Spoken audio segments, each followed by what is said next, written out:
کاتتان باش خوێندکارانی پۆلی حەوتەم. ئەمڕۆژ لەگەڵتانە ئەبم بۆ باسکردنی وانەیەکی نوێ، هیوادارم سوودی لێوەربگرن. سەرەتاش پێش ئەوەی دەست بکەین بە وانەکەی خۆمان، پێم باش بوو چەند شتێکتان بیر بێنمەوە کە لە ساڵانی پێشووا خوێندووتانە کە ئەم شتانن. Right angle is an angle that measures equal to 90 degrees. ئەو گۆشەیەیە کە پێوانەکەی 90 پلەیە، کە بەم شێوەیەیە ئەگەر سێری بکەن ئەم گۆشەیە 90 پلەیەوە بەم شێوەیە دیاری ئەکرێت. And acute angle is an angle that measures less than a right angle. و acute angle ئەو گۆشەیەیە کە پێوانەکەی لە چی لە right angle کەمترە. واتە ئەگەر سێری ئەم ڕەسمە بکەن بەم شێوەیە ئەگەر لێراناشا بێت یان لێرانە بێت حتا ئەمە right angle. لە هەر شوێنێکا بێت مادەم بچووکترە لە right angle پێی ئەوترێ acute angle. Obtuse angle is an angle that measures greater than a right angle. Obtuse angle ئەو گۆشەیەیە کە پێوانەکەی لە right angle گەورەترە. ئەگەر سێری بکەن ئەمە right angle بەم شێوەیە لە هەر شوێنێکا بێت لێرە بێت یان لێرە بێت ئەم لایەکەی لە right angle گەورەتر بێ پێوانەکەی پێی ئەوترێت acute angle. هەر بە چاو بە سیرکردن ئەبێ بناسرێنەوانی ئەم گۆشانە. Okay. Now we are going to start our new lesson. Chapter 5, Lesson 3, Parallel and Perpendicular line. ڕاستەهێڵە، تەریب و ستوونەکان. Perpendicular line if the angle formed by two intersecting lines are equal to 90 degrees, the line are perpendicular line. واتە چی؟ ئەگەر ئەو گۆشەی کە دروستە بێت لە یەکتر بڕینی دوو لاین یەکسان بێ بە 90 پلە، ئەوە ئەو دوو لاینەی کە یەکتریان بڕیوە پێیانەوترێت چی؟ perpendicular line and denoted by this symbol. و بەم هێمایەش ئاماژەی پێ ئەکرێت. For example, in this figure, line AB and line CD are intersected and formed right angle. و right angle کیشان دروست کردووە، چکەوتمان ئەگەر گۆشەیەک 90 دیگری بێت پێشی ئەوترێت right angle. So we can write that line AB and line BD are perpendicular. Okay. Parallel lines. Some lines in the same plane do not intersect at all. This line are parallel lines. واتە چەند لاینێک کە ئەکەونە سەر هەمان پلین هەمان ڕووتەخت ئاگادار بن و یەکتریش نابڕن لە هیچ کاتێکە، ئەوە بۆ لاینانە ئەوترێکی parallel. For example, in this figure we have a line AB and line CD are parallel and denoted by this symbol. ئاگادار بن بۆ شێوەیە هێما ئەکرێت. Okay. Skew line do not intersect and yet they are also not parallel. They lie in different plane. واتە چی؟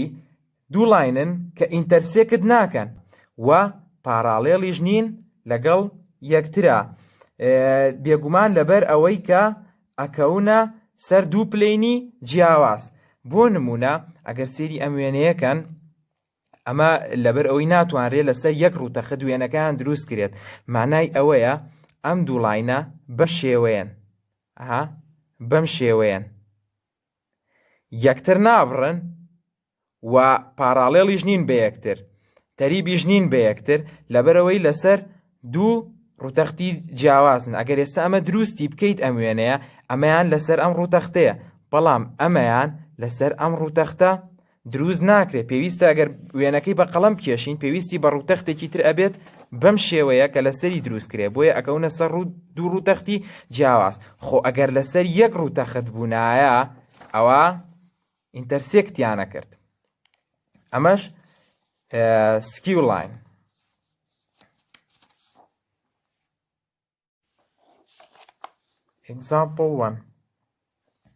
Example 1 says, tell whether the line appear parallel, perpendicular or skew. ئەم لاینانی کە دیارە، ئەمانەی کە پرسیاری لەسەر کردووە، ئەڵێ پارالێڵە یان پێرپێندیکولەرە یان سکیوە، دیاریان بکە. Part A, line AB and line AC. AB and AC. بێگومان دیارە. چییە؟ Perpendicular. So we can write line AB and line AC are perpendicular. Why?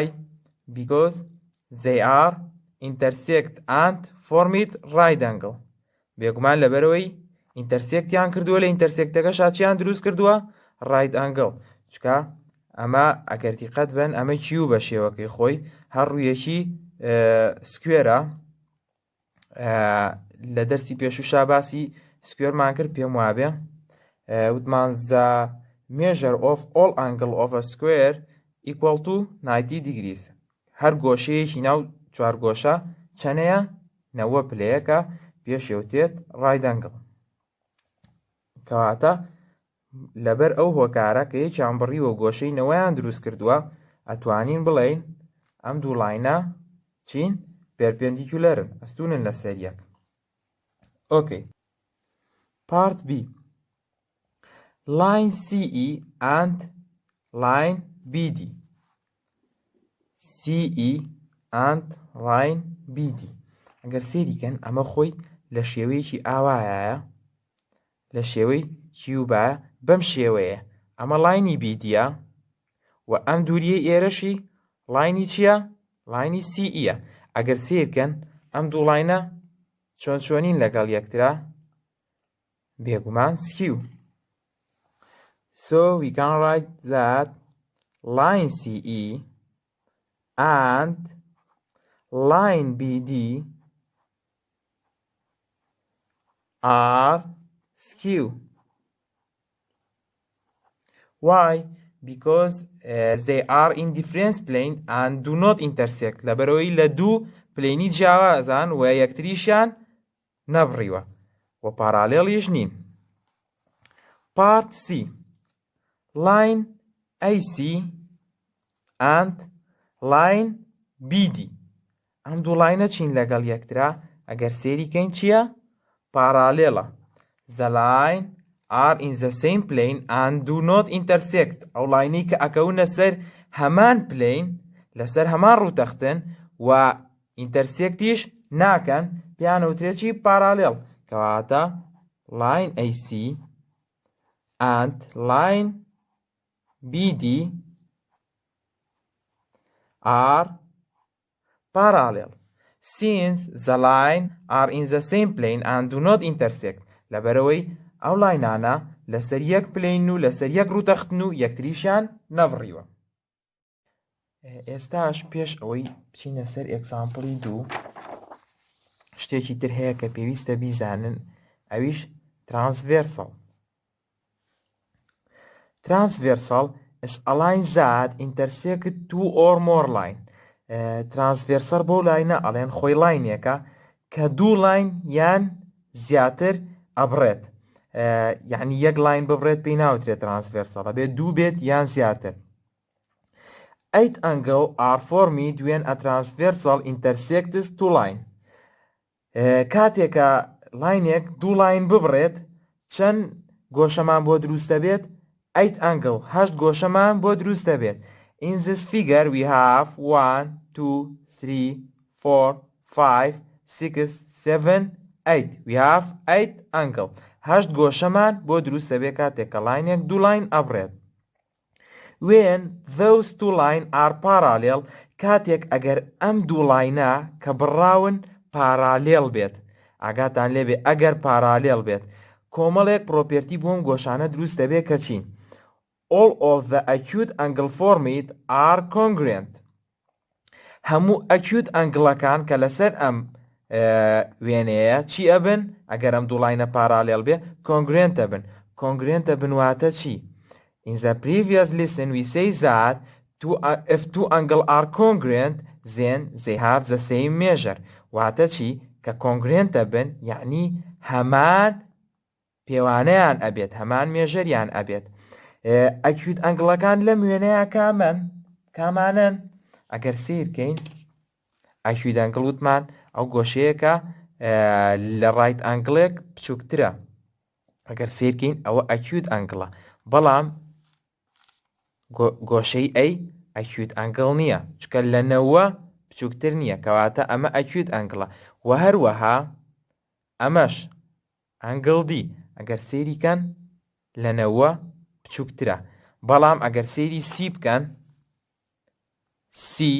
سی لەنەوە گەورەترە، کەواتە و بە هەمان شێوە بۆ ئەمانەی خوارەوە وای لەگەڵتیا ئەبن بە ئەکیوت ئەنگڵ، بەڵام زێت و ئێکس لەنەوە گەورەترە نابێت.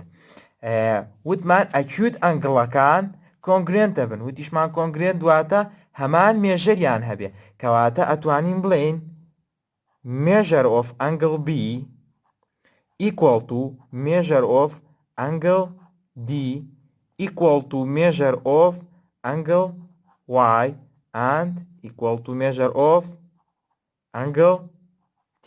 ئاگادار بن ئەگەر ئەم دوو لاینە پارالێل بن ئەنجا ئەتوانین ئەو قسەیە بکەین کە هەر چواریان هەمان مێژەریان هەیە.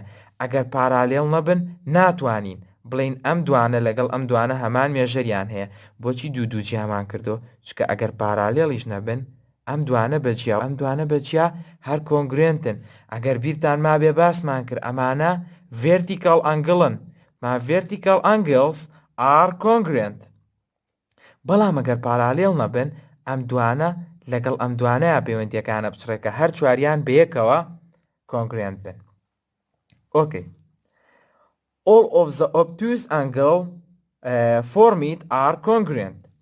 و هەموو obtuse angle-ەکانیش بەیەکەوە کۆنگرێنتە بن، وتمان یعنی هەمان مێژەریانە بێت کە کامانن ئەو گۆشانن کە لەنەوە زیاترن. ئەمجارە بە پێچوانی ئەوانە باسەکەین لەنەوە زیاتر باسەکەین. ئەگەر سێری ئەوە بکەین لە ڕایت ئەنگڵێک گەورەترە، بەم شێوەیە ڕایت ئەنگڵ واتە گۆشەیەکی ڕێک، لە گۆشەیەکی ڕێک گەورەترە.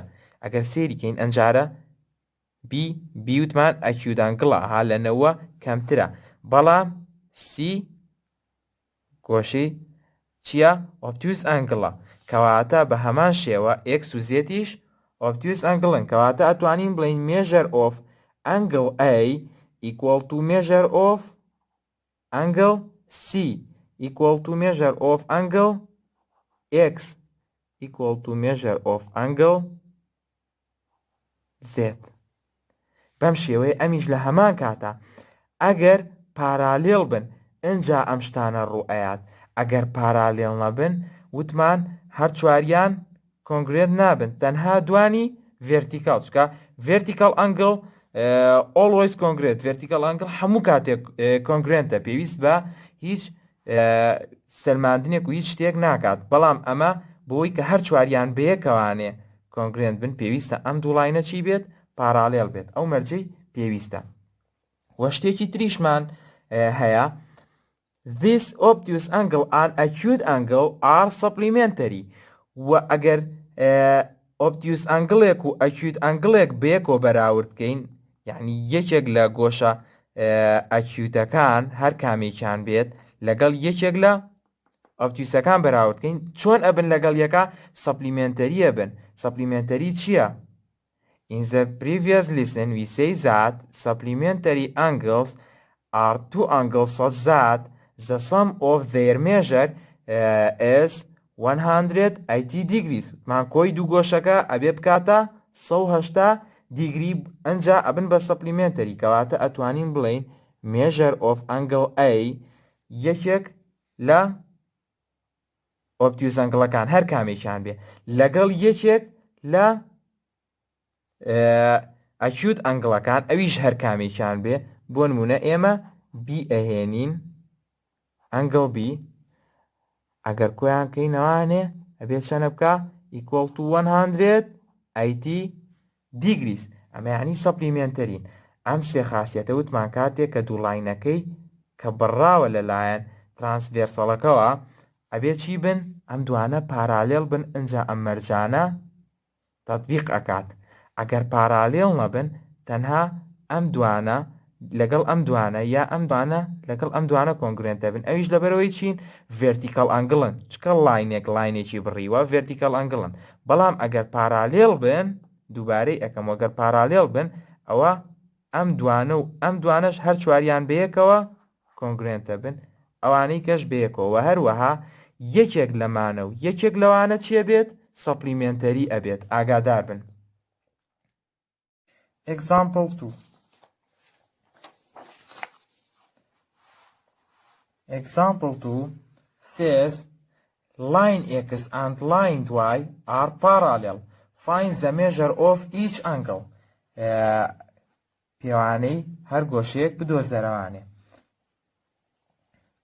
ئەگەر سیرکەین دراوەکەمان چیە ئەم دوو لایناڵێت لاینی XY وتوێتی پارالێڵن. جا ئەم گۆشەیەش یاوە بە ئێمە the measure of angle M equal to 55 degrees. Find part A measure of angle P. Angle P.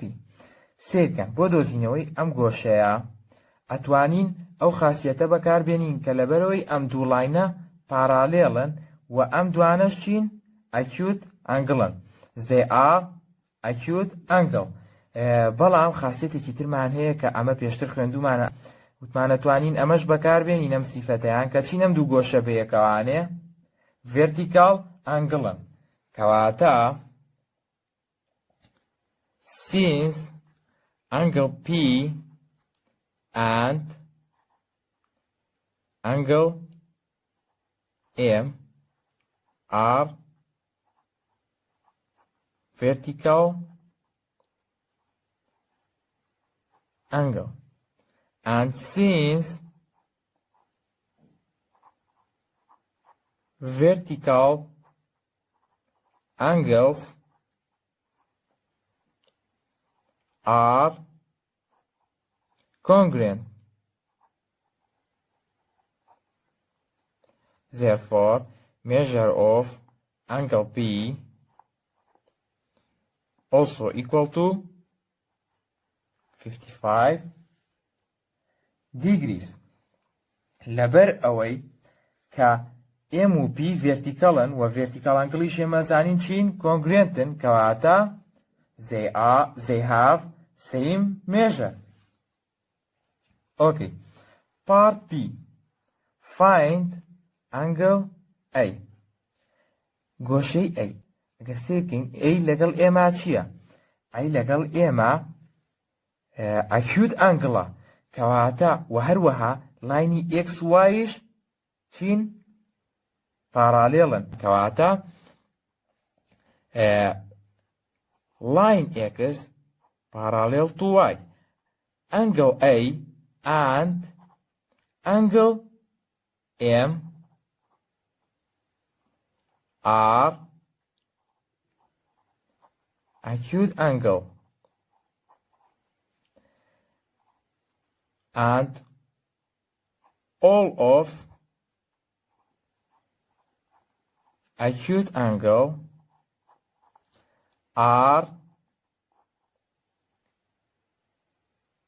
congruent.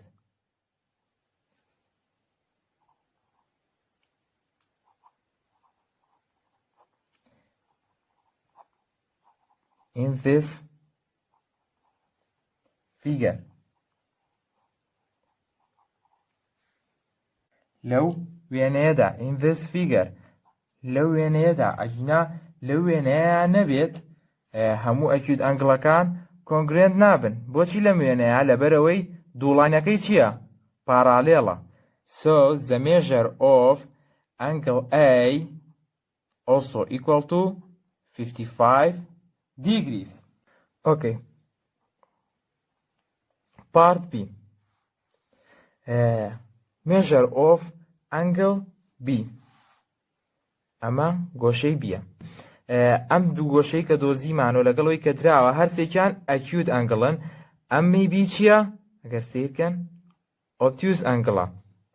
چۆن بی دۆزینەوانێ؟ ئەگەر سیرکان وتمان لاینی x و y are parallel and angle A is acute angle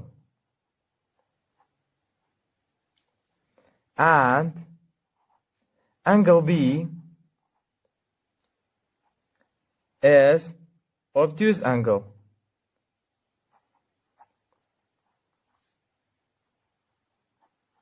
باشە، ئەکیوت ئەنگڵ لەگەڵ ئۆبتوز ئەنگڵا پەیوەندیان چی بوو کاتێک کە ئەم دوو لاینە پارالێڵ بوونایە؟ وتمان سەپلیمنتەری ئەبن، کەواتە ئەتوانین بڵێین